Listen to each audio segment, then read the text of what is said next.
Namaskar viewers, welcome to the channel's first travel video.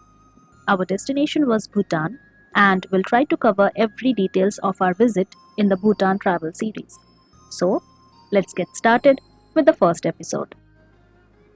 अब हम ठहरे बजट ट्रैवलर्स और प्लान बना लिए फॉरेन ट्रिप का। अरे कितना भी हमारा पड़ोसी हो, है तो फॉरेन ही ना। और एंट्री परमिशन के लिए अच्छे खासे पैसे खर्च होने वाले थे हमारे। लकीली हम वेस्ट बंगाल और उड़ीसा से हैं, इसीलिए हमें फ्लाइट नहीं लेनी पड़ी और बस 400 रुपये पर हेड में हम कोलकाता से हासीमारा पहुंच गए। भूटान में बाय रोड या फिर ऑन फुट प्रवेश करने के लिए 4 एंट्री पॉइंट्स हैं, जिनमें से 3 हम एक्सेस कर सकते हैं। तीनों के नाम हैं जयगांव फॉयत्सलिंग बॉर्डर, गेलेफू और सामद्रुप जोंकर। अब जयगांव फॉयत्सलिंग बॉर्डर जो है वो मोस्ट प्रेफरेबल एंट्री पॉइंट है, क्योंकि यहाँ आसानी से पहुंच सकते हैं और यहाँ परमिट भी इजीली मिल जाती है। जयगांव या जयगांव पहुंचने के बहुत सारे उपाय हैं। अगर आप फ्लाइट से आ रहे हैं, नियरेस्ट एयरपोर्ट है बागडोगरा, आप वहां उतर के कैब करके आ सकते हैं। 3 से 4 घंटे लगते हैं। आप अगर बस से आ रहे हैं, आप शिलीगुड़ी उतरिए। शिलीगुड़ी से आपको कैब भी मिल जाएगी या फिर वहां से बसेस भी चलते हैं लोकल पीपल के लिए, वो भी आप आसानी से पकड़ सकते हैं। और अगर आप ट्रेन से आ रहे हैं हमारे तरह, हासीमारा उतरिए। हासीमारा स्टेशन के जस्ट बाहर आपको बहुत सारे ऑटो वाले मिल जाएंगे। आप ऑटो करके डायरेक्ट जयगांव पहुंच सकते हैं। और हाशीमारा से जयगांव पहुंचने का लोकल तरीका है शेयर ऑटो। पहले पकड़िए 10 रुपये, फिर वो आपको एक बस स्टॉप पे उतारेगी। बस स्टॉप से बस लीजिए जयगांव के लिए 20 रुपये पर हेड और पहुंच जाइए। कोलकाता से हासीमारा के लिए सिर्फ एक ही डायरेक्ट ट्रेन है, कांचन कन्या एक्सप्रेस 13149 डेली चलती है। शियालदह से रात के 8:35 को खुलती है और हासीमारा पहुंचाने की निर्धारित समय है अगले दिन सुबह 11:05। हमने अगस्त 9 को ट्रिप स्टार्ट किया। जैसे तैसे ट्रेन पकड़ ली। इस बार चलो किसी की ट्रेन छूटी नहीं और बस हॉकर्स की चाय, कॉफी, पानी बोतल सुनते सुनते पसर कर बैठ गए। इंडियन रेलवेज की जर्नी की एक अलग ही एक्सपीरियंस है, वो तो हम सभी मानते हैं, है ना। और सस्ती तो बहुत है। बीच में हमें ये खूबसूरत सा बोलपुर शांति निकेतन स्टेशन दिखा। Oh, ito VIP lounge. Nice. Whoa. Noise. Nice. Nice. Wow. फिर क्या, रात को सोना ही था। सुबह जब उठे तब तक हम नॉर्थ बंगाल पहुंच चुके थे। नज़ारा बहुत अच्छा था, वेदर भी अच्छा था, ठंडी ठंडी हवा चल रही थी। शिलीगुड़ी जंक्शन तक ट्रेन एकदम पक्के टाइम पे हमें पहुंचा दी। शिलीगुड़ी जंक्शन में उसका हॉल्टिंग टाइम है 15 मिनट, क्योंकि वो वाटर रिफिल करता है। लेकिन गड़बड़ वहीं से शुरू हो गई। 15 मिनट की जगह हमारी ट्रेन 30 या 35 मिनट रुक गई और फिर वहां से शुरू हुई ट्रेन का लेट होना। हर एक स्टेशन में रुक रुक के हम गए। हम 3 घंटे लेट पहुंचे हाशीमारा। पूरा फ्रस्ट्रेटिया के हम पगलागिरी भी करना शुरू कर दिए थे। देखिए, पहुंचते पहुंचते गर्मी भी बढ़ गई और हमारी भूख भी। हाशीमारा उतरने के बाद हमने लोकल लोगों को फॉलो किया और पता लगा कि हमें लाइन क्रॉस करके दूसरे तरफ जाना था ऑटो पकड़ने के लिए। हम चलने लगे, लेकिन आप देख ही सकते हैं हमने किस तरीके से लाइन क्रॉस किया। हालांकि ये इलीगल है, पर वहाँ और कोई ऑप्शन नहीं थी। ऑटो वालों ने हमसे बहुत ज़्यादा ही डिमांड किया, 350 to 400 जयगांव पहुंचाने के लिए, जो कि हमें आउट ऑफ बजट लगा। हमने वो प्रेफर नहीं किया, तो हम थोड़ा आगे बढ़े मेन रोड से। फिर हमें एक ऑटो वाले मिले जो कि हमें 250 रुपये में हासीमारा पहुंचा दिए और 15-20 मिनट लंच के लिए भी बीच में हॉल्ट दिया उन्होंने। नॉर्थ बंगाल की नेचुरल ब्यूटी बहुत ज़्यादा ही है। आप ऐसे भी अगर राइड पे निकल जाओ तो दिल बहुत खुश हो जाता है। ऐसे ही नज़ारे देख देख के समय भी बीत जाती है और हमारे शहर के प्रदूषण से थोड़ी सी मुक्ति भी मिल जाती है। ये है शील तोरशा नदी, जो कि भूटान से इंडिया आती है। इसका ओरिजिन है तिब्बत में। तिब्बत से भूटान, इंडिया, बांग्लादेश होकर ब्रह्मपुत्र नद से मिलकर बंगाल की खाड़ी को मिलती है। हाशीमारा का बेस्ट होटल है, जो कि राइस होटल है with proper seating arrangements and very clean, वो है कैपिटल होटल। हमने वहीं पे खाना खाया। बेसिक थाली जो हमने लिया था वो 120 रुपये पर थाली है। उसके ऊपर से आप चिकन, मटन ले सकते हो, पनीर का ऑप्शन भी है, मोमोज भी मिलते हैं वहाँ पे और खाना प्योर बांगल स्टाइल में बनता है।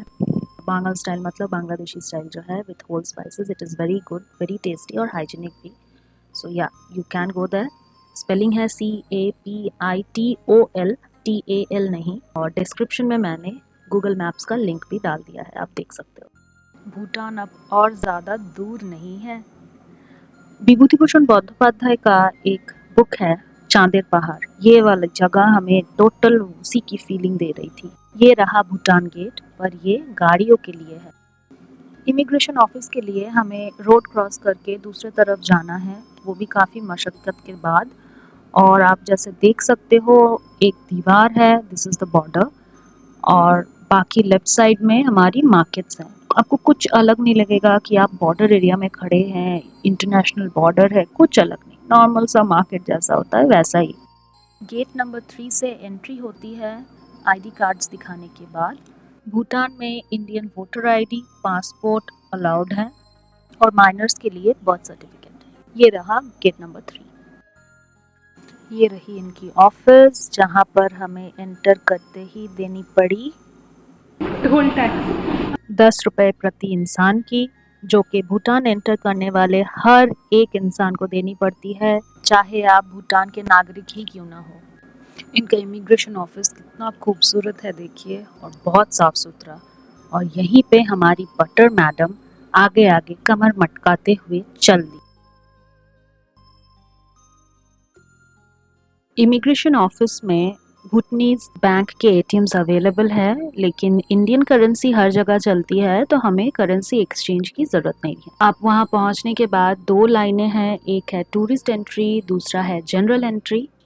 हमें टूरिस्ट एंट्री में जाना था, और जनरल एंट्री उन सैकड़ों लोगों के लिए जो रोज बॉर्डर क्रॉस करते हैं दोनों तरफ काम वगैरह के लिए। वैसे इंडियंस के लिए उनका जो बॉर्डर सिटी है फोइटसिलिंग, वो भी अवेलेबल है just to roam for the day. आप सुबह जाइए, वही हमारा 10 रुपए वाला टोल टैक्स वो देकर पूरे दिन घूम के आप शाम तक वापस आ जाइए।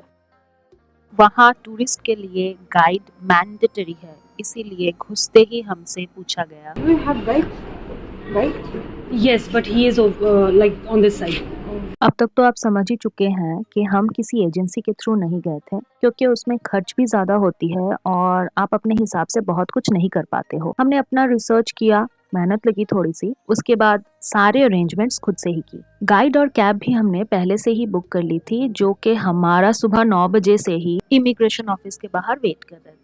अब इस खूबसूरत इमिग्रेशन ऑफिस को देखते देखते भूटान एंट्री के मैंडेटरी डॉक्यूमेंटेशंस सुन लीजिए। फर्स्ट तो आपका आईडी है, इधर आपका पासपोर्ट या फिर वोटर आईडी कार्ड, यहाँ आधार कार्ड नहीं चलता है, और अगर माइनर है तो बर्थ सर्टिफिकेट। पासपोर्ट में 6 मंथ्स का वैलिडेशन होना चाहिए। और सेकंड है ट्रैवल इंश्योरेंस। हमने पॉलिसी बाजार से ओरिएंटल का 7 दिन का इंश्योरेंस लिया था, जो कि हमें 350 रुपए पर हेड पड़ा। आप इमिग्रेशन ऑफिस से भी इंश्योरेंस ले सकते हैं, पर उसमें आपको 500 to 600 रुपीज पर हेड पड़ सकता है। और मन की शांति के लिए डॉक्यूमेंट्स का एक एक फोटो कॉपी रख सकते हैं अपने पासपोर्ट साइज फोटो के साथ।